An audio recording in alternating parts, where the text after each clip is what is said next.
La leima le alofa o le atua ua tanto maua foi nei tae au ma nei foi vai aso le whaasolonga po klaime tu whaasolo e peo nei eia le sona le whamoemoe ia e me whai ono whape atu e whai masui o whai aonga nei sunga toina ia Davita ma sunga toina ia tasi ia e whawhailoa ia tuai le mamalu so se sa moa lava po fele vaenga o le lulangi o loe mai moa mai ai ma sisila mai e. Ia mātou te watu le au le whatalofa I lo tō mamalu. Ia te lia mai ai ia o tō umalawa. I le tātou poklame o le sona o whamoe moe. Ia peo nei ei le amatango nei kuata mulmula ni tau sanga. Ia ua whaautuina o le sini o le tala le lei le tusho Ioane. Ia po le wawainga fo. Ia I le whaatau tonga mingo le tala le lei. I le tusho Ioane. Ia o leo te whape atuai. Te lia vifia lo tō mamalu I le tātou polokalame ma tātou le sona. I le nei fuiwa iaso I lo ni whaasolonga. Ai wala watu ia puno mai o tō wao ma. Se o mātou sauni atu le tātou talo. No mātou tamai o le langi. O le viinga ma le whaamanu e te tau na mātou wha leo. Le anga o lau tau singa ma lo malutia ina o si o mātou tunu o Samoa. So se vaenga o le neila lo langi o lo iai o lo lātou mai mo mai. Ia masila sila mai. Ia vi ia lau fio. Whaamanuina lo suafa mamalu ma lo suafa sisiliese. O na o lau tau singa I o tangata. Whaftai le tua o le tatununga I Samoa sifo ma Samoa I nei le tua o lo ielo mātou tatununga o lo maltia I o ao malolosi. O lo iai le puipuinga pa afi o lo fatunoa. Ia fo ia le vi inga I lau fio. Le lie mātou sauni e whaasoa ia lo finangalo. O le wheau o le tala lei maltusio Ioane. Ina I o mātou mulmultai ma mātou talitonuina. Ia le mafuanga o lo fio mai ke riso I le lulaki. Ina ia whaali matama ma tautino matama ma ngā lue ngā lofa. E ala I le maliuti ngā oe ke riso. Whamanuia e whai aonga nei. Whamanuia le mai moa mai o utangata. Whaftai teimi ma le avanoa ono lo suafa Iesu. Amen. E au te loa lea wā, tātou o mai le. Tātou le sona, nei tae au a whaautuina le sona lo na lua. O le tusia Ioane ma le sine au tu o le tala le lei. Ua wha autuina o whailonga o le tua tua. Ma tau lia fo o Iesu e lua au na natura. O le natura atua. Ia e se lau pasene. E o fo ilo natura tangata. E se lau pasene fo. O lona winga. O le ala tato wawa aila. I mea na whaia ma whailonga ma wawenga. E wha matala mai ai le tua tua. Ia ma le iai o Iesu. E whailo mai o ia lava o le tua. E le ngata I leo le tua e mai le malosi. Ia o Iesu o le tua e mai le ola. Ia e peo na whaautuina e tato le son. Mai aso na mawai nei. Ni so ta sa tato ilo ilo masusui nai ia nisi o amatanga o whailonga. Sa iai e peo le o le whailonga I kana I ka leia I leo lua I wawenga. Ia ma le tangata na saili fofo ia maua le fofo le mai. Ia e hala e tusio o Ioane. Ia se ia o ma tangata tolsu ma le vatou sana. O te oto I luna ma. Ia ina mapu anu ma malo lo I ao le li. Se ia o ina toi maua I le man man. Peitaila. O le ala tato wawa I le taione. Ia I le wala na whanga ina Iesu. E le ngata o le whawhanga ina o le lima afe o tane. Ia ma le toe whatuina mai Iesu o Lasaro. Ia i le tala anga o le le sona nisi o whailonga. Tele, ia, ele. Le la whai tauta tom tu. Maua le leone sumatasi. Whai poe lua suma lima ma lua suma leono. Amaea. Ia ona watu le whaasoa a whai a onga o tato le sona. Ia o le tanto matua. Ia wa o le isi le hao o le tanto matua. O te tumo le ola. Ia e whai tama tato matua whaman mole. Ia ne suma tasi lon whai poe lua suma lima ma lua suma leono. O whetala i atu Iesu i a te ia, o a unei o le toe tū, ma le ola, o le whātua tua mai i a te au.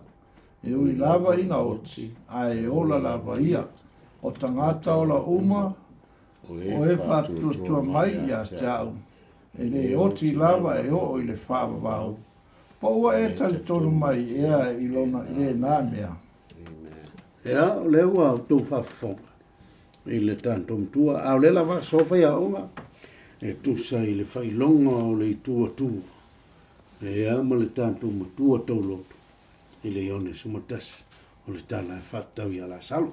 Se sa nola usunga toina li tasi, mai sa ua popo le utua tatu le sona, ma le tala, ma le tatu mtua tau. Whaafikai.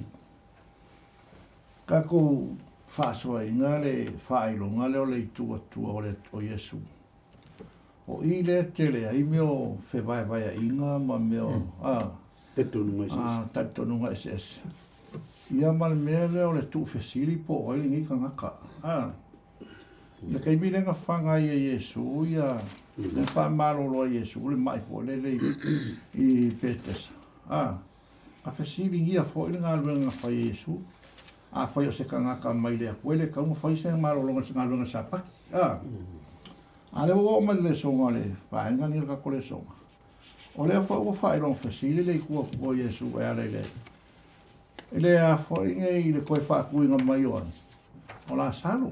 Ma o ia ka mai e tau mai ai tātou. E iai lava le whaelong fasili ma le loto māsalo salo le tangata soifua ma le tangata ola. O le anga whaapsanga i mai Iesu o le kua.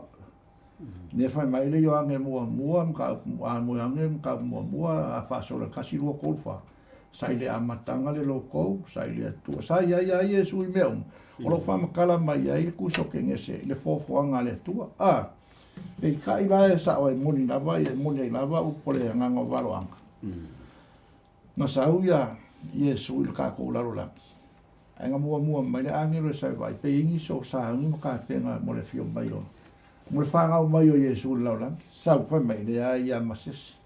Koe fo i ale a ngeru whai mai lea i mases. Ai whanga o mai Iesu, paua kanga vai le whanga o mai Iesu, ngau ai. Ngau leo maa moe fo i ele maa i petele, ma le nga whaali ai e le atua le popula, ma mai ore a ngeru whape mai, ua ko ke makakau.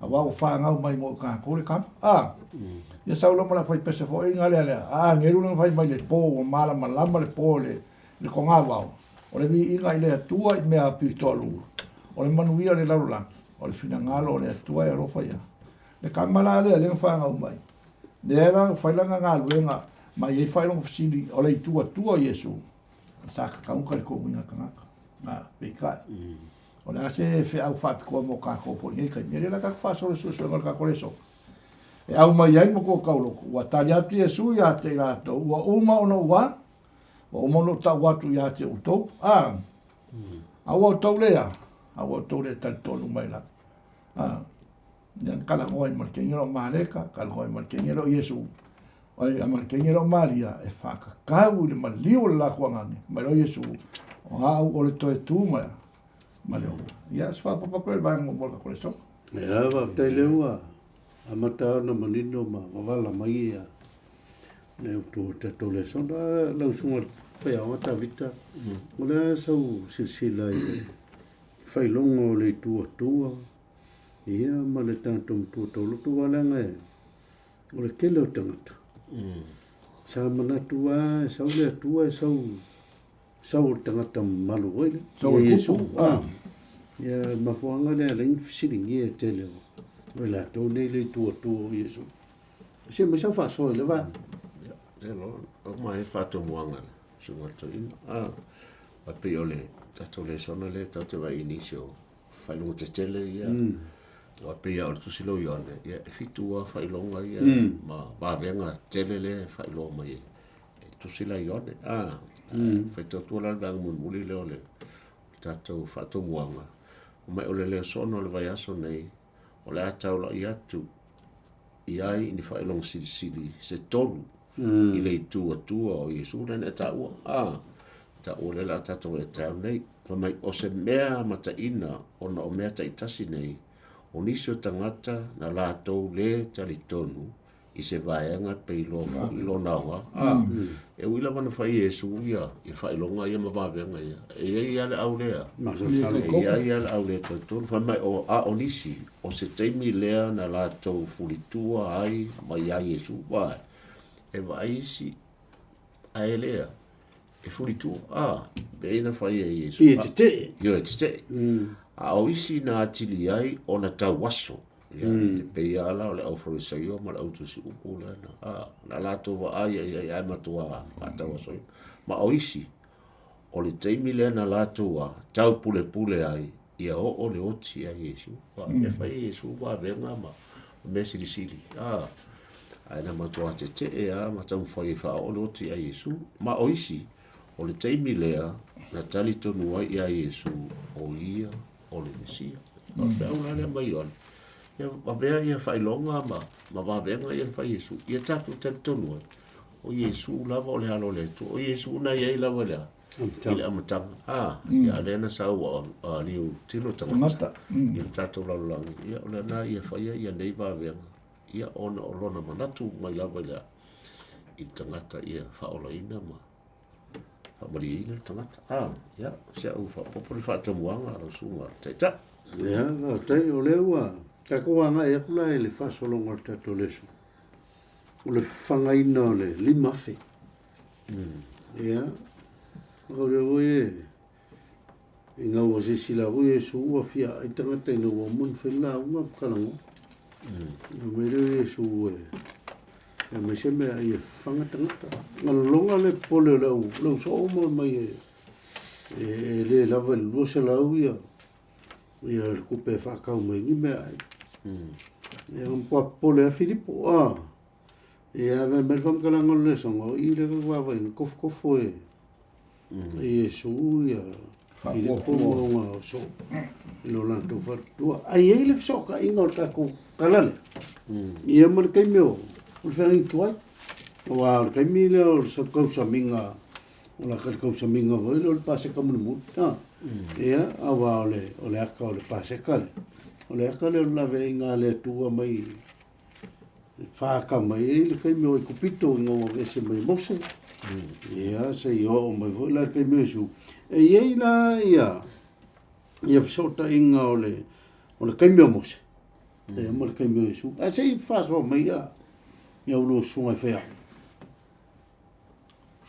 o le ase me ta o lo totoi nei ange le ongo e se manga ia ma fe mo ma vai e mea na mali watu le o Iesu le tasi tu le vai o kala ia o le vai le o ti peria na mo atu le ia te ia le moto tangata e tote a wala to mata i mea i ona whaia i longa sa whaia i e na mamai. Mea rare renga mulu kangaka. Al fasile au mai penga oe inga ua fia a vea maso o Iesu. Ele ai. Ngā alanga fia oe e muli. Koe fia vai kisia. Nisi whai longa e whaia. Mai whai upokolu. Ua mali ua e Iesu i maunga. Ua nofo i lalo o ia maona so. Ua lata i le pāseka. O le tausa minga lea ia ayu taia. O ila. Lenga ngalo Iesu lunga maunga. Ai muli aku le moko ka ngaka e koa kele. Pesini lo Iesu ia Filip. Pe ingi mea. Ai fai mai kali a. So nia Filip. Iesu. Ke wa ya kule mo ko ngaka nei ele kofu se wa se alu ke ngali kofu ka masinga nga mea ya. Ai. Ale kofu Yesu. Penga kali komula walilea. O ia o Yesu. Ale apa ko fesila Yesu. Aya. Ai fai fo lang fesili. Ele la wala ia Yesu se mo se la ke ngali fa ko mea. Ai punga mai lo skamale o anke. Ma Yesu e ele ka mai kikira sa maranga mea. E lima fa ale koma ngai e lua. Ya mai lo kali ka fesili ale ke anke. Ya ai ma e mea e longa ko foingis. O ila le pe kau a mai ai se fe au mo kako. O anke lea. Langa ke roanga le lima ale ko mai ai lua. Ai ka mai ya Yesu lo mo ngai fo ringa mai waka ni le olanga o anke lea. E kali ko mai foi Yesu sa. Se va ben. Mai lo ye o yo fam kala ngai sa ko le so. O nga fai ko ile o Yesu i o aso. E fai ko le moko kanga ka o ko ilalo. Sa unge ai va fa mai ke le bukia lo ngai pe o malai fo le il malai ka po. Ke le bukia. Ya, uma fa mai Yesu, ke kango Yesu ya le ko wa ke pa le langi u fa ka. Le aka nga fa mai. Lima afe ka malolonga. Nga fa fanga i fa lawa e lima. Ma le ko lua. Ko koe ai ya. Koe ai nga. Nga koe ai a koe nga fu ai koe ai nga ya koe se fulu male lua. Se fulu male lua nga fa sin pola nga se fulu male lua. Se fulu male lua nga so o Yesu. Longo lua. O se fulu male lua fo nga i ku ai nga. Sa eu le pena fa ma ko se mal fea. Ne mai ele ya ka le causa minga vo ko pa se ka nga fa o ai ko piko. Inga o bala au le ko ya bo se ya le. Ya mai lo ngo. O i ale si ke pa Yesu la ni fa kai. O le mangai fo ila lenga ai isa la elu ngo wala se me ai wo ai ko piko. Ele ila ula winga mai ni fangua mangi kanga ka sa ku kai ngi ai. Ai nga lau mai ele ko ila ngi me ai. Na fa mai lo Yesu ya sakan. Ele nga me ai o laila. Ne kanga. O afio o mai kule mai fonga yo ba. Ma o nga. Ia se fa mo nga mo ka ko le ku le o Yesu. Le ko fa ali ile i ai rua ma le ko ia lima. O le kala le e fa kau ia Yesu.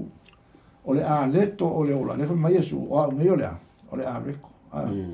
Ia o Yesu le a reto ia se va fa o ko ka ko va ka ko le songa ma fa lo fa kai. Ke longa le wa. Va la mai le va ma. Tato le sona wa. Ma fa kuia le oria me nga mau la ku ma ngai mai ka la le ku. Ele o mosenga mai al manga. O manga nga mai fe. Mai le langi ai fe so ta inga mo nimbe. Le nga ko le nga ine mau o le so mo le lua. Ia ele nga tai le o tof foi no Filippo. A folinga vanga tof ko fongo ngo isala e. Ka ko va ile le faka ki nga mai. Au ile ko fa makala mai la me e fikule nga sa wala so ngoto ina ri David. Nga ko Yesu la reto le ola o le vai o le ola o io to tu o io le paseka ya o io le vinde ya o me o mai o le ta mai ya le sota inga le o le nga manga o Yesu ka o ku kanga a ki nga ku pule mele wa a fu le lima falau ia mai ai lua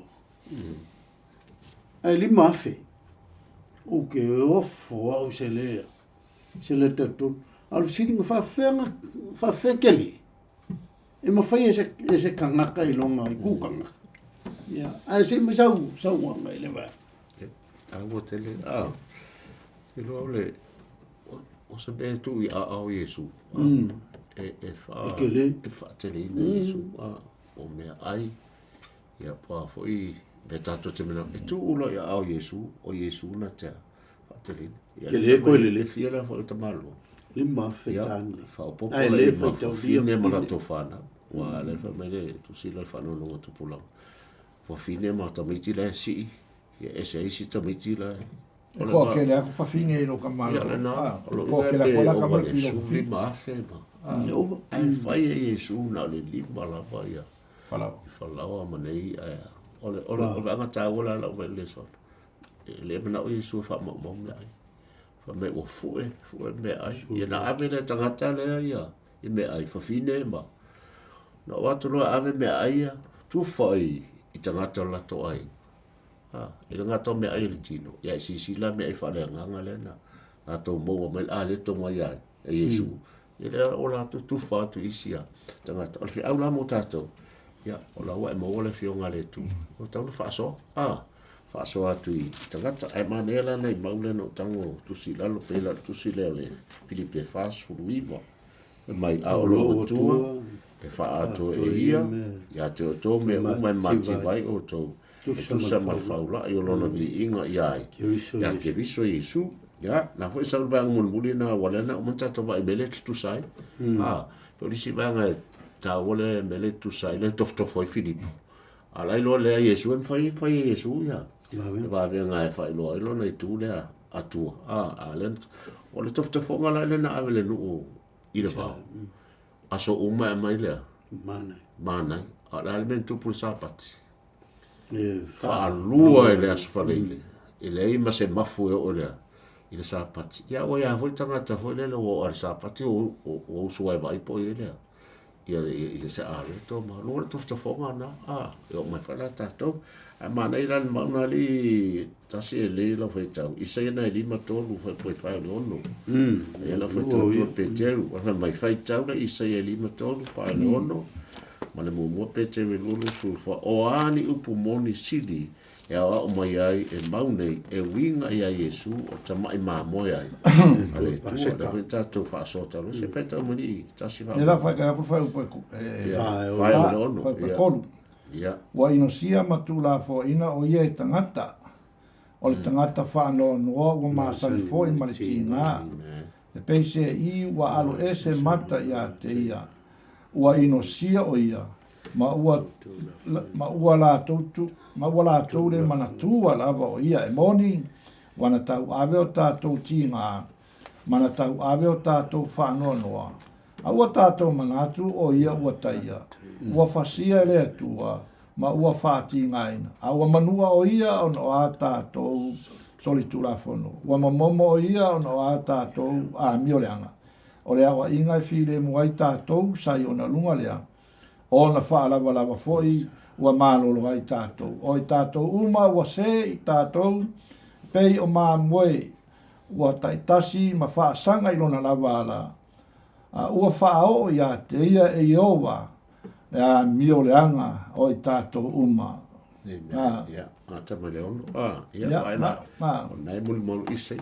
Ala foi mai ia mo pete we lo fa pe sufa mai o le o aveina e ia lava tātou o sala o lona lava tino i lunga la au ina ia te o tō manga sala tātou te no foi i le ami o tonu ona whaalawala fo o malo lo ai tātou ia tala mori lana e whātau tamai mamoia ale tua ena saua i lava Yesu whawhanga ia e tangata, ia ai le tari tonu ale au fariseio ma au so o mela le fai Yesu e fai kwela Yesu e tātou i le tu la fo ina lava i tātou e le tua po le ala para i e me tātou manau e fai lava Yesu la ngai o tamai mamu i lana sau ea e mariu moi o tātou ia tā ora le mela lea o le a le me tu i au Yesu soifua malo reino tangata tu i au Yesu o Yesu na te whamalo le nei tātou. Ja? O iso la whamanu ia ngale mo ka kore vai, ngale a sunga kai kai ma. Ai mai sara whafong. Whamong ianga ia le ua ofo mai Yesu mo ka kore. Me mua mua, a e maua sau mea i, o la lau mai ngai whai. Whafkai le ri. A mai ingo wa kango Yesu ia le ko. Mai inga ia kepa i rani ma whafkai. O nga kofi e mama. Ma fuanga ngai kako ke vai au yo Yesu nga. Ma kango ya le como kofi ma ba ko kufa ko fanga ila ko. Au fo yo Yesu le ngai lunga sa ka le mo ma le sai le lima suko. Pa. A wa manua o ia ona ata to sol tu la fon. Ua momo o ia o na tātou a miolea. O lea o inga fo ia while mo tātou sai ona lunga lea. O ona wha lava fo. Ua, malo se tātou. Malo ai tātou. Aleluia. Lea lo whara ngau Iesu ia kako. Ele ngake ngā whanga kako. Ia e koe mai fo Iesu le vai malu. Wha while mo i o kako. Loko mo kako mafo. Whau au kako anga ia kui kako. Vai ngā kako le songa.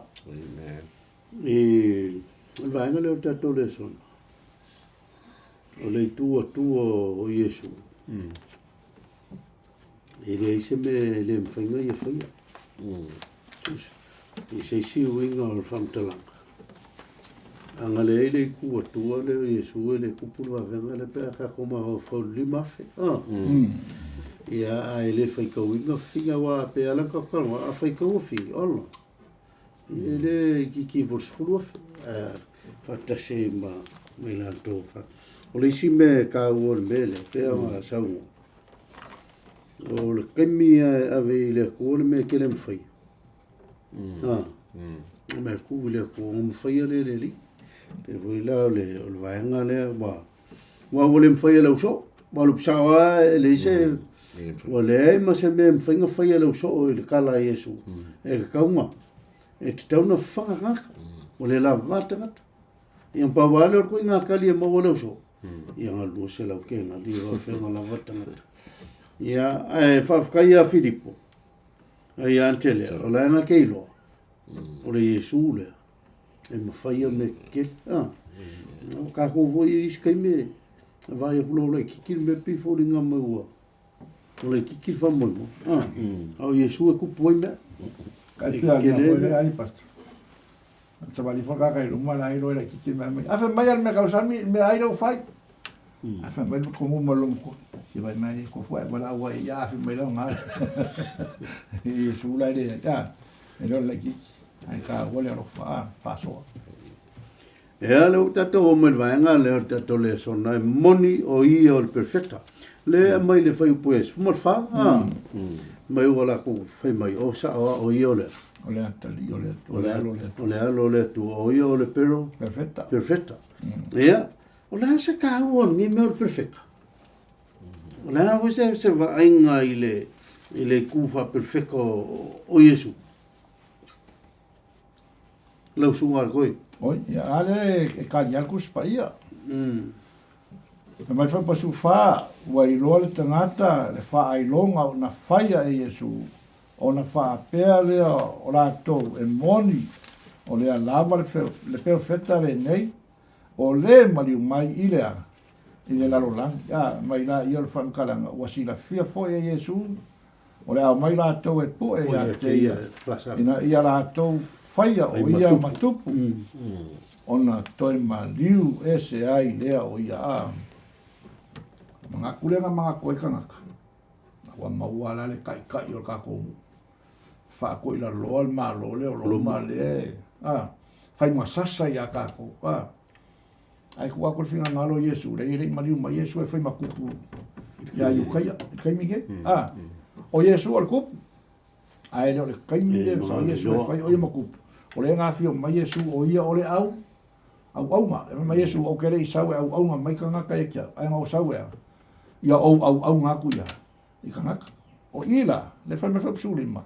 o nga koe ma liu e se leo Iesu mai a teila na tau o ia ilo imol ka o perfecta fa mau mai mongi la nga luenga nga sau fai ia fa pera kako nga ba ko ala mai le ngwe e po ia we fai maku o lo fia ia o ku ai ese la ma le awala fa lo kanga ka penga Iesu e le sau Iesu e a vea ia makupu ia kaua loa le lan ai nga sau Iesu e fai o ia ma au ma ia kaua loa ka ngaka ia au nga ia i lumo si la fanga long kama o la o saula ia le fio mai la Iesu i longa kingo ka ngaka ile inga ia lave inga ka ngaka mo la longa ai lave inga ka ngaka ia ave ile ku inga ia fa o fa kai le vaenga le le sime ta o le expectation po le kun kai ngo ngaka ni e saul mesia a ka ulo mesia o longa winga o fa winga o yole o tup nga ke fa to ile lo inga lo mo pe un ka o so matoi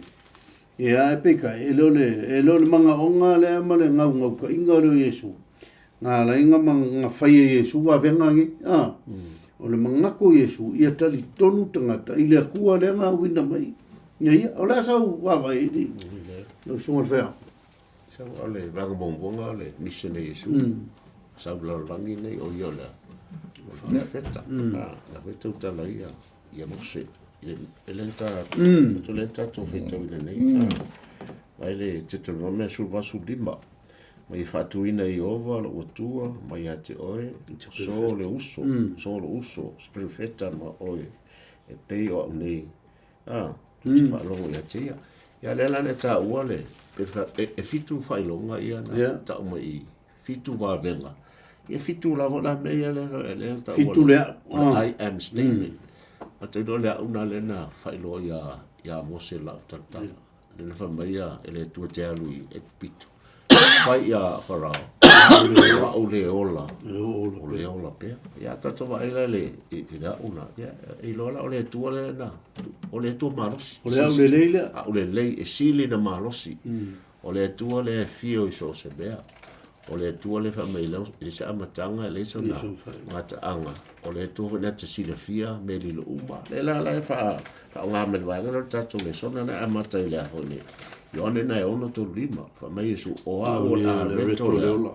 O le ola, a reto le sau mai fia. O le ali fuma. Ia na, ia o le a ia le to ea. Le to fia. Fa mai le ione le vasu lua, o a o le mala malama o le a.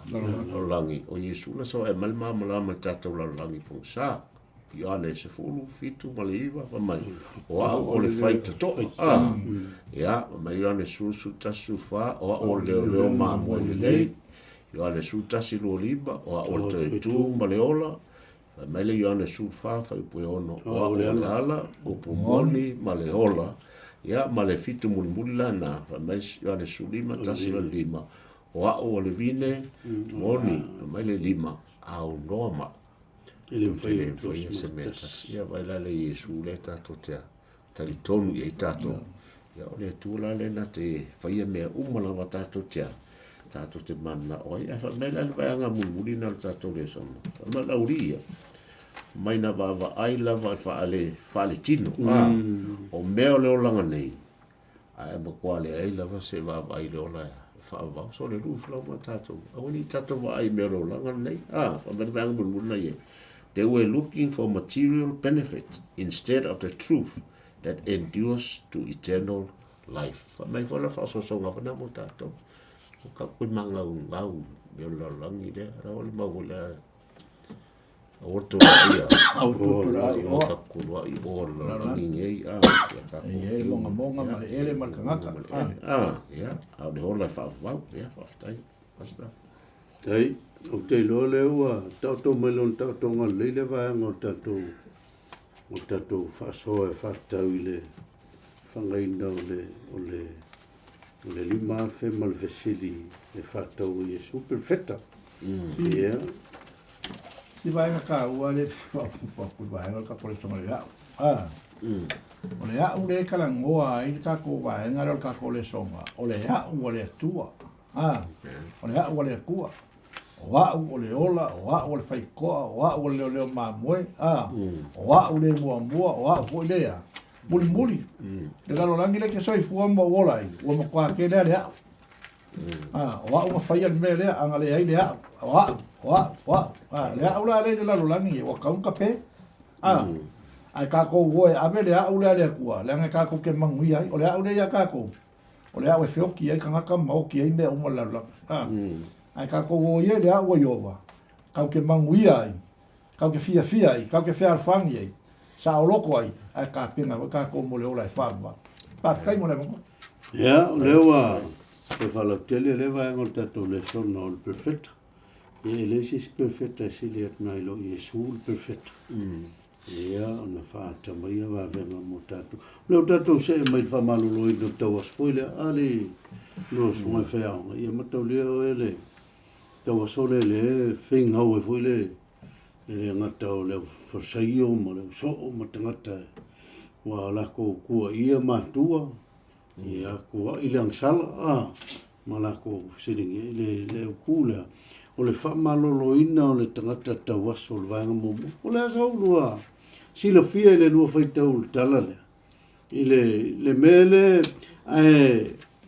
na taua Yesu ele ole wa ele o matua ele o ianei ele mafuanga ole o tupu me te ngata waso wa o failo Yesu ole kuya ya matama tu pot palang fa le lu selo le la ya malolo fiskawas mai voi lo voli fa le ngame wa Yesu ele ngaka wa kuwa i kemur sapaki wa kuwa i le kaung fa yes kan sa fa la le va ya Yesu or ngaka ale fam kalam la se lo si sila ile va tangata nei mar fa maloloina e Yesu o tawa so wa ngaka ve mai ma fa ngau mai la va la ya la kaus to la se lo si sila ile va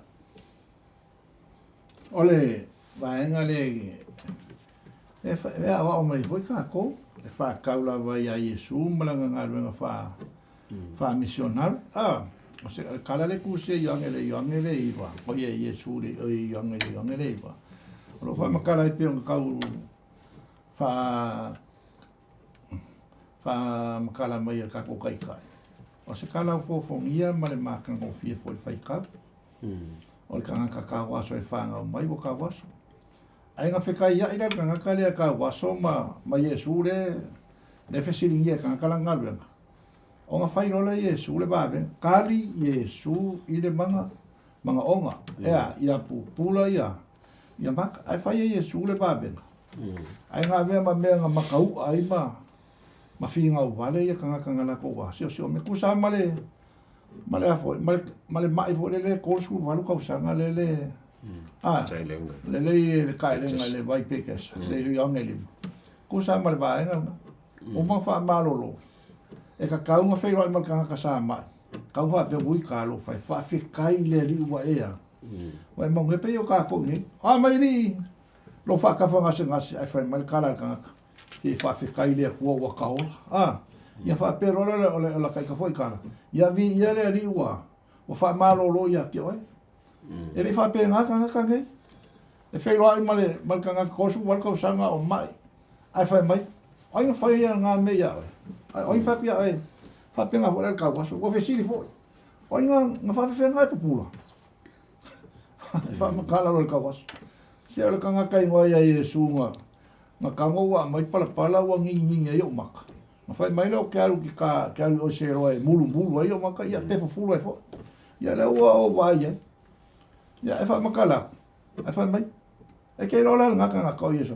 ke le ro po fe wali o Yesu vai nga fesili e fa ma ia ka waso fa mal fesila wali fa ma ka o nga e fa mal ka le waso se o ke lo ase o ke lo ase pero feka e fa mal ka la wali ele ai anga se pero feka ka usil sa fa e fa mal ka la waso ke lo nga se anga ele mafai se kanga sala ka kalo ile ko fa funga mai le ko wa pula i ma ya se o se lu ile nga mo lo foi kanga ka puai ma kanga fia ola moleri e ka fa kai se kanga i le ku se me o fa ile ko mo se kanga le ya ka ko le va nga la le ka mo ya ka ko ya ola ka ko se ola nga fai ki o ma le e ku le alo sa e le va nga le mai lu mo le ki o fa sala o te tuli alo sa lunga le wa ai tuli lo sa ngale mo mo kele ka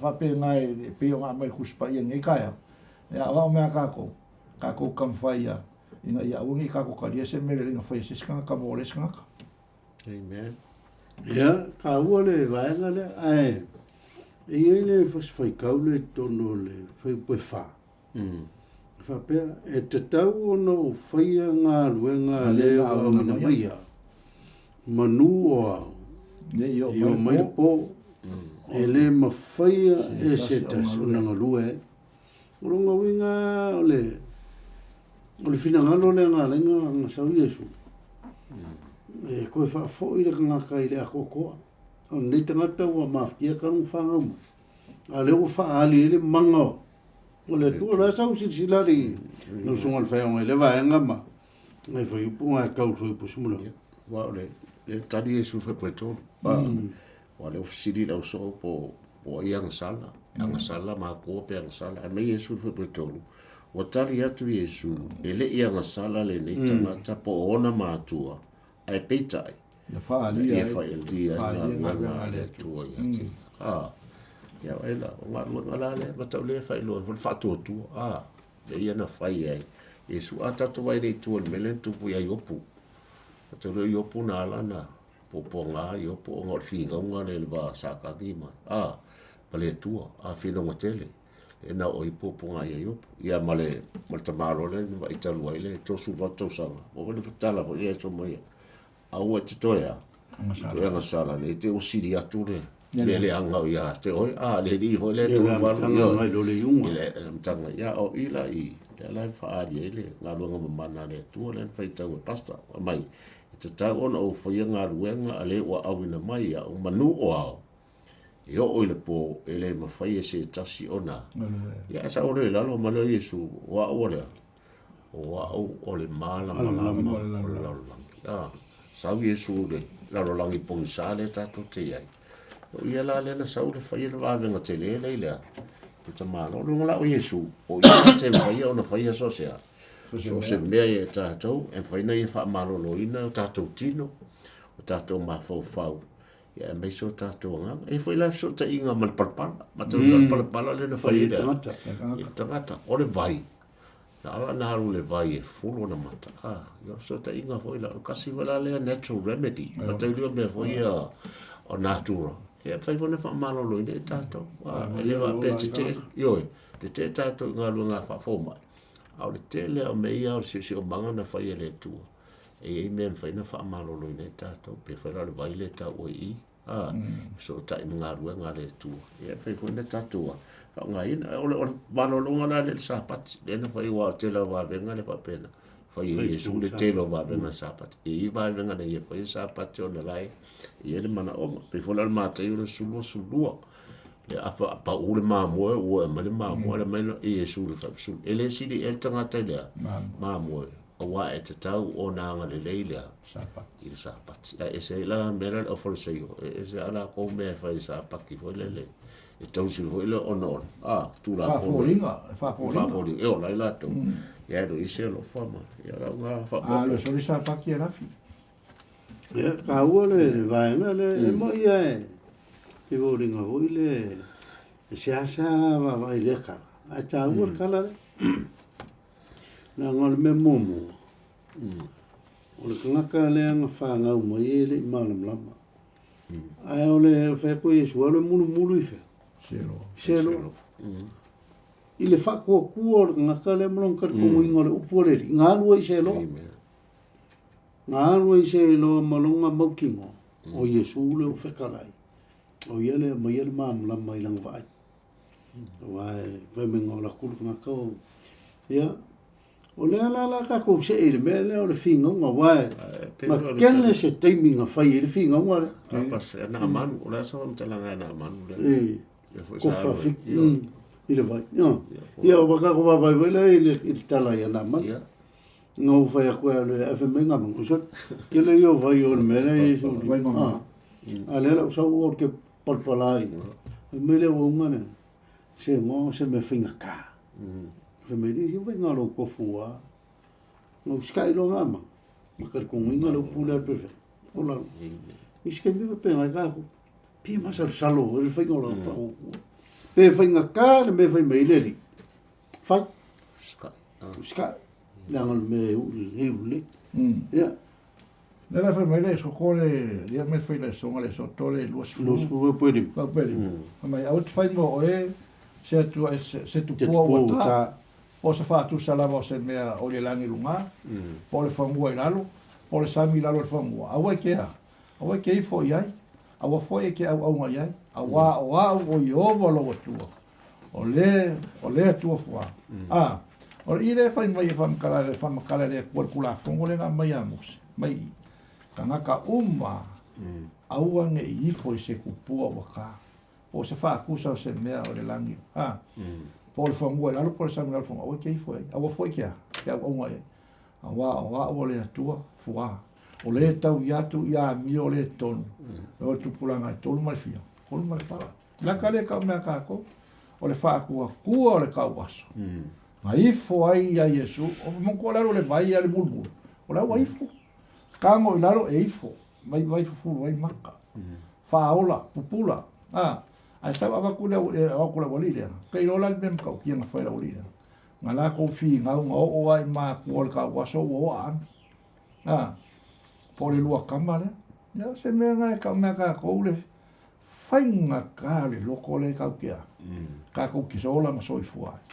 Al me manga o mia e kau ka kou kaliko. I mea ke kele ua whai e Yesu. Ule whawhanga lima afe. Whawhanga lima afe. Whapupula le kau aso.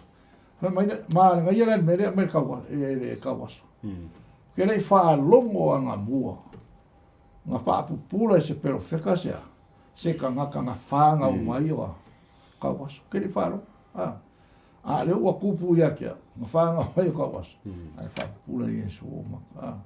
Ia se whea whapikoa ngā mo ka kore i le maula ngai whaikoa mai i lau sunga tointe. O ke whaia le ngā rua ngā leo au ino mai a mongola e. A o le poile i se ngā rua ngā whai. O a o le maana mana. Eo ke lo le wa fia mai le vaenga le longa lua o le whamaloloina o le tangata tau aso o le vaenga lua pe o mele wa ngā mga fisili kau aso ai koe whemai kakoa amia Mākua. Mātua ngā umi se kaiminga ngā kama whaiela wa rile e so e ane le ka fu e vole ngā o le lele lei o lako loko ia malaika ngia o le li whaolonga whai mai e le kausi ka ngaka pe o ka kou ngā whaia se mea le ngā o le kua mwhai ia o le si mea la ua vai e le kala whawhi kai le kau asoso ma kua i whiua la wari e kau whasele Tau aso e kasi le kala kau aso soli o le ngaka le ngai e whaia le mea whaka kupua leo se mea karunga se mea whapeo se whapupulo se o se tangata na whanau mai karu ia pela le ngā maka mai te ko le songa risi vaenga o isi o karikong au le wharsai wa kirin ka was ia a whai mai le piri whaia le ngā maka mai lau whamkalanga li teiple e kong ka ule o isi ka ngaka muri a Yesu e piforinga mai ua whika le ine mele ma furi mai o lantou na ko kua e me va pe nga kupu velo kua iskai me a fer me le ia pe vele lo ko vale voile ma me e ke o ese ki aile e final le esa se kala mai le va nga po la vuisa mai kaule va nga lo te to le sono le fa malo long va e foi po sumo fico oile colfa Era foi ko foi po lo fico wa Sofito. lo fico. La le finga oile que fan kala fa. Mai o tal mai o ia ia ila to. Wa umo no ta watu ia te to. Ai to te le fa longo mai lava. Pesare me to te to fia fa longo mai ai. To te mana na ia fai o to mona so. Fa me kala al kawa sole. Ya o mo ko kia ki o ko. Ani ako ke mga ke fa makala ko ya ke ko saulo mo fesili ngal kawas. Ko ke mga fai on mo fai o ko mo so o ngakala. Ai veral foi pasul val. Ona upule ngai leo la to ya te ia. O fa pe atu. O oile nas o oilo na so, me oilo na so. Ai ma to ne. O so o mose i ma to. Ua ma to i loa na feta lai le atua ia mos. A ole nata ngata. Ma tau te le i loa pe mai. Pe mai fea. Ma ni ole ma ni ole bene. Ua pe la ua fai makala sua lea. Ale ka waso ia mera oria. Ko ke le whaalongo me. Ko ke manga e fai oe ma. E fai o ko mo so. A fai mai. Mai kala la oria. Ngai whanga o mea nga sala ngā ka waso o e nga sala. O mako kamamos. So o mako iamos. So o mako iamos. Ai mako kere so ngā ka le lopo fe o le sau ngā ka. O le fesili. Mele ngā mai e ile.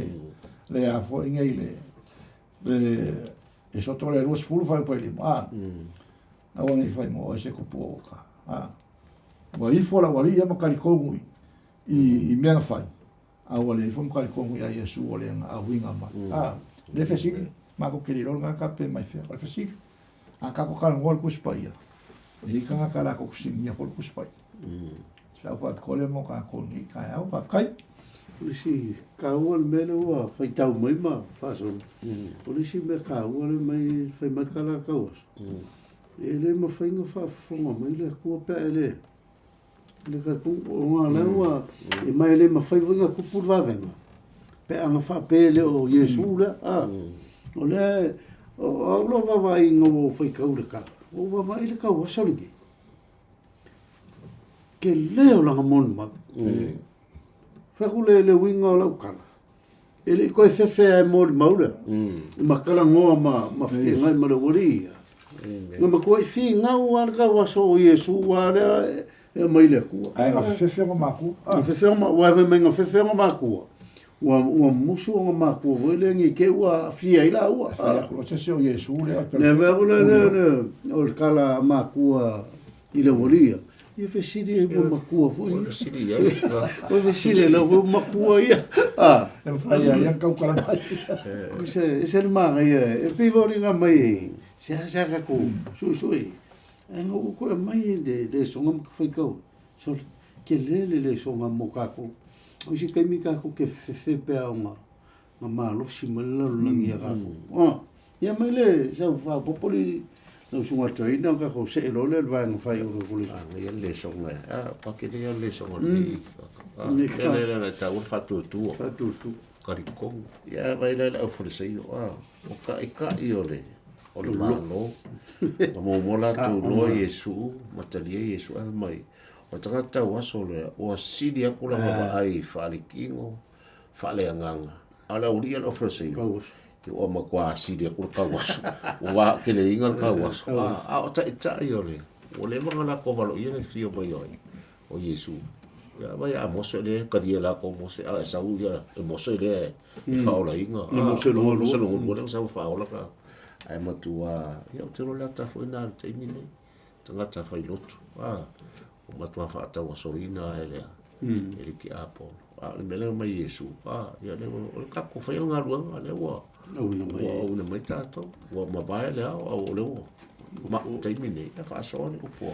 Ia se nga po manga ia le maunga mo ko ni to. Mo ro le fa nga le tu mai. Fa nga le po kama. Vale. Fa ma ina me malos. Ia wi ka ko manga ku ka ko poko. Ma le lo. Le ta u pe ta o fe u po fe u po ya va no mo ai. O le tu mo lo fingar. Ya, paskai. Ai fai pure ko fa te wa. Fai ka winga pea. Mai wala to taliatu ya fa pea tu ya te ia. Ua whanau mai oe o tumu i rea ngā sala. E te awa o mai ea ia e mātou. O ngā rā kūkuria i leo i ei kua. Ua avele mai o si kama ma meo whai mai ea ngā sala. Mani mea hui ngā leo kua i e kā kōngi vai kai ure ora. Ke mai e mro e mea. Ma fofo pola ni mea ua mai ia. Ia ero ngā kia. Ia nā ua kako wā aia kua ia i mea leo mafua i mea. Ya, ole akalenga ile la rolangi ke soi fomo. Ua fa masimo. Le fa masimo. Na le fa masimo. Alenga kali ai Yesu no ngauso. Ele ia na sala kanga kale po mafu. O I fa ai lo ai nga ruenga mana le tu. Ya, lewa. Tato o maji u tato le sona le vaenga le o le tu ma lo o la sala. Kasi ne me o vongi. O leo lau ka ko wawa. O le atua na te wha malolo ingar ngaka. Nga ke wha mawhanga ngaka. Nga ke koe wha ola ngaka. Nga, ia Yesu. Ia le la lau ka ko mailan ka la le wha kauile. La sala. Ia la sala o kara whango ngoa ile. Ia Maria Marit. Ia au ira le ka o koile makua ka ko le so. Inga ua luaku e meia kala Marit soli. Anga e ingi. Ile o kilo ma. Wanga. Ma tuanga nei. Lea ole aso lua silfia. Ole fa o aso tunga. Waka oko. Ole me moki ngō wale se. Wale se ola. Ole kako wawaila. Ole ua whai mai Yesu. Ele o ki o ia. Ole moe. Nisi kai me. E whai longa fisiri e tangata le me le ole o ki o la salo. Me isi e ele o se mea mongi. Le kala le a la salo. Me inga o se kala o ele whawhakau. Ole pusawanga la kua Yesu. Makaulia o le ainga le. Me ialu Yesu mawhi i petadia. Ia mai. Ole pelea. E mkua pelea ia Yesu la salo. O ngā se ainga kalimalo. Ia ale woki. Ave me vamkalanga. O le toe tu mai o la salo. O le fisiri. E se whailonga o ka umai i le vaenga le o koe ku mai o la salo. E kau wha aka mai ai le koe ku o la salo. E se mea o ka umai. Manko foi o le kalangoka ka le se koe ku. Umalo ai o kilo i o moi e mani o lama. Le ka i o le pepsi ni e lau tunga le fea. O le koe wha kuinga mai o la salo. O le aka ngā le ungal pane ka ngai ka kuki soifua maulai. O le aka fōli ngā le ngā Yesu Keriso. O man kua la salo le wha aso le kunga mau. A Yesu e fia aso le kunga mau. E kōru aso. O ila le ka unga i le whamtako le a Paulo le mua moko nita sulima. Le wha pia. Le o tie o feo i eiloua. Loutui. Le tunga maa ue o feo i eiloua. Manu. Wa fiule kunga mau e ka fila salo ele mawhai. Ele mawhai kunga mau ka o fila salo. Ngā wala au a Yesu ia la salo e saufafu. Mā kala whai kukore kunga mau. Ai sa wali mai la salo.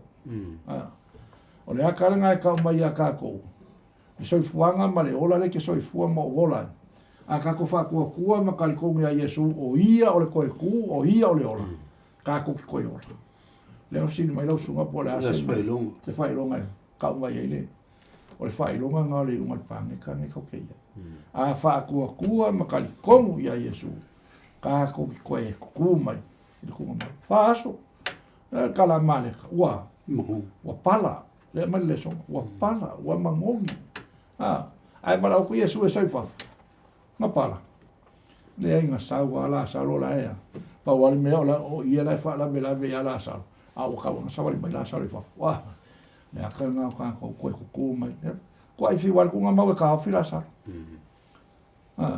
Ele ma fai wal ku nga mau ka fi Yesu.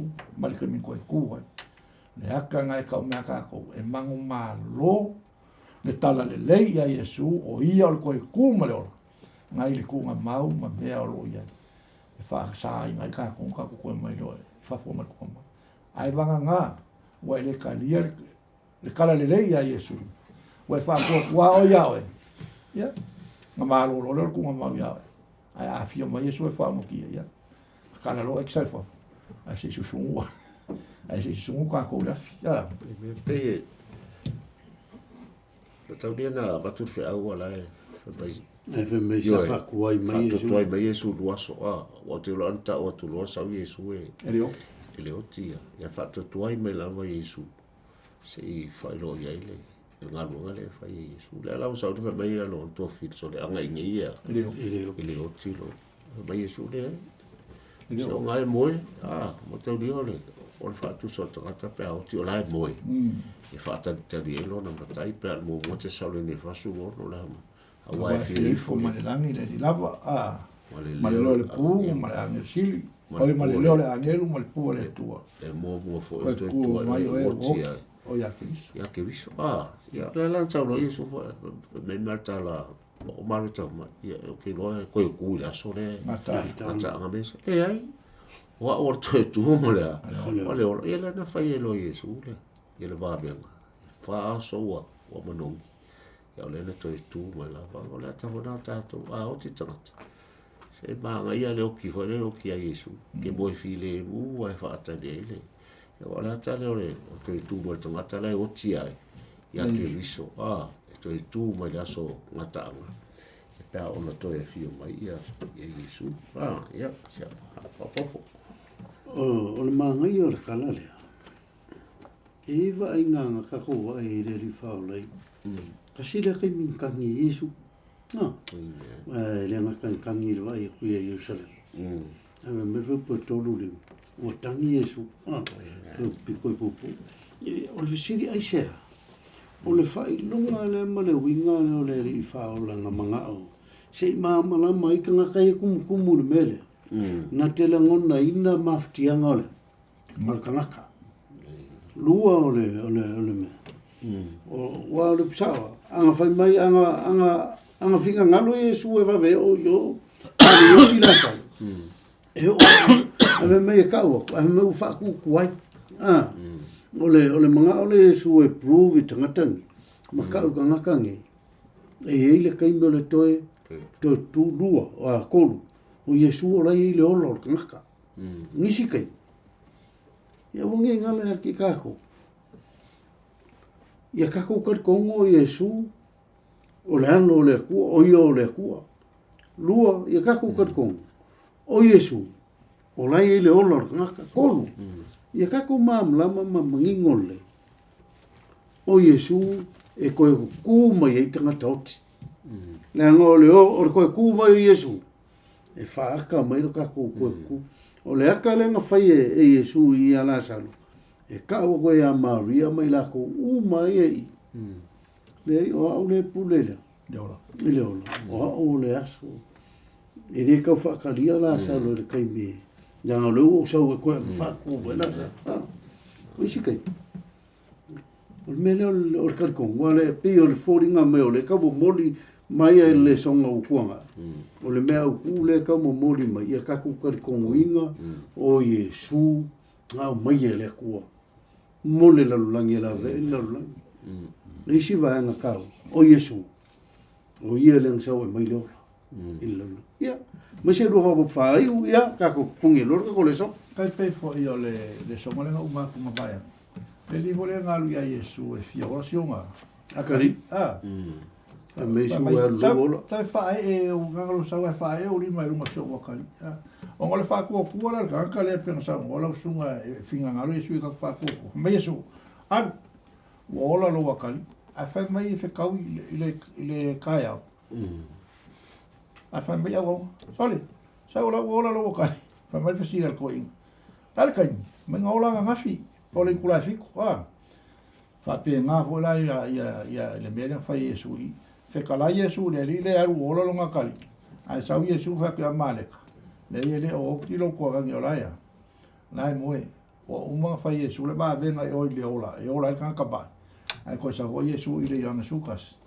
ko fa fangul kan aka o maliu o lo le ku ma o fa po ala so i forma maola o fisili la mo ka ko la pele ka ko kere fa ko e mo ka ko ma ka ko wa ro fa ya Yesu ya ma via ka ko mo so Yesu ai o pe ka ko la o fa ku ye le ka was ko ke fia fa mo so Yesu mai ya la o ya Yesu o ma ko so mo se o so le no ke lo pe mai fia ya o le fa ko e va ka ko le so ya so feto tu le va ngale ta o le kala fa le o le tisa sa fa no mo tu pulanga ya e fa pe lava o le tatou ola i le tino e ola i le me ai o lo tatou ola fa le nganga e maua i le upo le tua amen o tangata uma te tau na la tau ola mai le fionga le tua mo ia lava e fa pe lava on te tau o na tatou a ai mo i tatou lava e na ia tatou ola i pea e tau ai fo i o na tatou maua le upu mo i tatou lava tatou te le maua mai se isi lava tangata po le manato se tasi e ao lava ona tatou matua su e ma le faetete i le tusi pa ia o le atu i le atua mo le soasoani o le agaga pa ia na ia tatou mamula mai i lana fionga i lana lima tauliva na ali tasi suesue o tou tusi wa o tou manatu tou te mau ai le ola e whaamau o tusi fo i o lo mo le mau iata ya te lo leo Tau mai a tātou le sona. Ia, ele ia se stusi. Tātou te manino i tala lei. Ele i voi se stusi tātou te malam mai whinangalo le li. Awane ngā. Ole ola.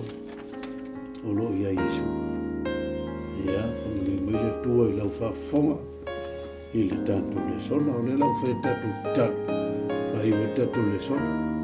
Whaftai le tua i lau whinangalo. Whaftai voi le tuso i ane. I le ngata ina matu susu ina le ane ono. Le iwa ma sumatasi o to ai dei whai long te tele. Na e whaia. Ia mai ai e le ngata i ai le anto i lewa i teipu. E toi awa o mai ai o mātou tangata. Nei o mātou tatunuina lau fio i me te tele te whaia. Pea watulo mātou tatununga mano mātou whalangolango i lau fio. Whamanuia mai lau fio i si o mātou tunu. Whafonga mana mai moa. Whamanuia mai au aunan whasoal le sona. Whaftai le awandoa e maua mātou te auna tuai lau fio. Ono lo suafa o mātou ole mawala au tuai ne. Amen.